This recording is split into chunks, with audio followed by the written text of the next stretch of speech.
Nagarjuna Sagar dam 1955 నుండి 1967 మధ్యకాలంలో నిర్మించబడింది.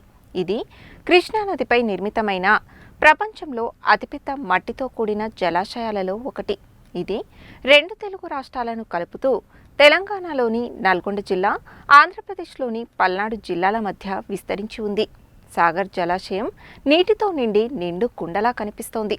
మంగళవారం సాగర్ గేట్ల ఎత్తివేత సందర్భంగా నాగార్జున సాగర్ డ్యాం గురించి మీకోసం ప్రత్యేక కథనం. భారతదేశ తొలి ప్రధాని పండిట్ జవహర్లాల్ నెహ్రూ వేసిన పునాది.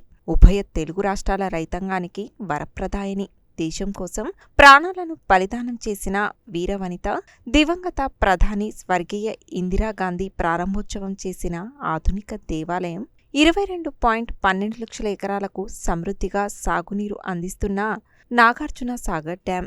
నాగార్జున సాగర్ ప్రాజెక్టు కింద మొత్తం విస్తీర్ణం 22.12 లక్షలు కాగా, అందులో దేశ తొలి ప్రధాని పండిట్ జవహర్లాల్ నెహ్రూ పేరుతో పిలువబడుతున్న కుడికాలువ ఆయకట్టు 11.74 లక్షల ఎకరాలు, మలి ప్రధాని దివంగత లాల్ బహదూర్ శాస్త్రి పేరుతో పిలువబడుతున్న ఎడమ కాలువ కింద ఆయకట్టు 10.38 లక్షల ఎకరాలు, అందులో తెలంగాణ భూభాగంలో 6.30 లక్షల ఎకరాలకు, ఆంధ్రప్రదేశ్ భూభాగంలో 4.08 లక్షల ఎకరాలకు సాగునీటితో పాటు తాగునీరు అందించబడుతుంది. జిల్లాల వారీగా చూసినప్పుడు నల్గొండ జిల్లాలో 1.46 లక్షల ఎకరాలకు, సూర్యాపేట జిల్లాలో 2.30 లక్షల ఎకరాలకు కలుపుకొని తెలంగాణ రాష్ట్రం భూభాగంలో 6.30 లక్షల ఎకరాలకు నీరు అందిస్తున్న అతిపెద్ద ప్రాజెక్టుగా నాగార్జున సాగర్ ప్రాజెక్టు రూపొందింది. తొలి ప్రధాని స్వర్గీయ పండిట్ జవహర్లాల్ నెహ్రూ డిసెంబర్ 10, 1955లో ఈ ప్రాజెక్టుకు శంకుస్థాపన చేస్తే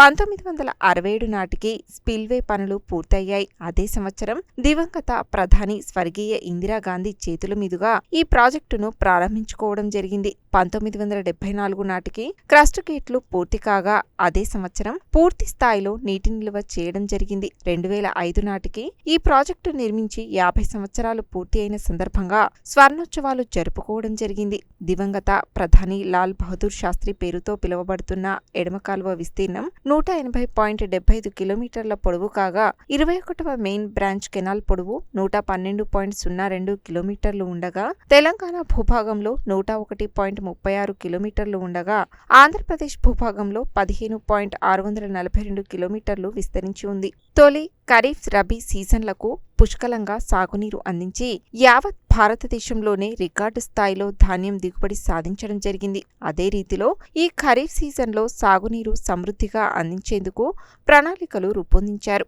అంతేకాకుండా తెలంగాణ రైతాంగానికి ఆయువు పట్టుగా నిలిచిన నాగార్జున సాగర్ మెయిన్ కాల్వ లైనింగ్ కోసం ప్రత్యేకంగా 63 కోట్ల నిధులు విడుదల చేయడంతో పాటు వచ్చే సంవత్సరం పూర్తి చేసేందుకు నిర్ణయం తీసుకున్నారు. గడిచిన 4 రోజులుగా 30,000 క్యూసెక్కుల నీటి వినియోగంతో నాగార్జున సాగర్ పవర్ ప్లాంట్లోని 7 యూనిట్ల నుండి 700 మెగావాట్ల విద్యుత్ ఉత్పత్తి చేయడంతో పాటు ఎడమ కాలువ ద్వారా 2 యూనిట్ల నుండి 60 మెగావాట్ల విద్యుత్ ఉత్పత్తి చేస్తున్నారు. అన్నింటికీ మించి నిర్దిష్ట షెడ్యూల్కి ముందే ఎడమ కాలువ ద్వారా ఆయకట్టు రైతాంగానికి 3,000 క్యూసెక్కుల నీటిని విడుదల చేసిన రాష్ట్ర ప్రభుత్వం ఖరీఫ్ పంటకు చేయూతనందించింది. వ్యవసాయ రంగంపై రాష్ట్ర ప్రభుత్వం అనుసరిస్తున్న విధానాలకు యావత్ భారతదేశంలోనే తెలంగాణ రాష్ట్రం పోయిన ఖరీఫ్, రబీ సీజన్లను కలుపుకొని రికార్డు స్థాయిలో 281 లక్షల మెట్రిక్ టన్నుల ధాన్యం దిగుబడి సాధించింది.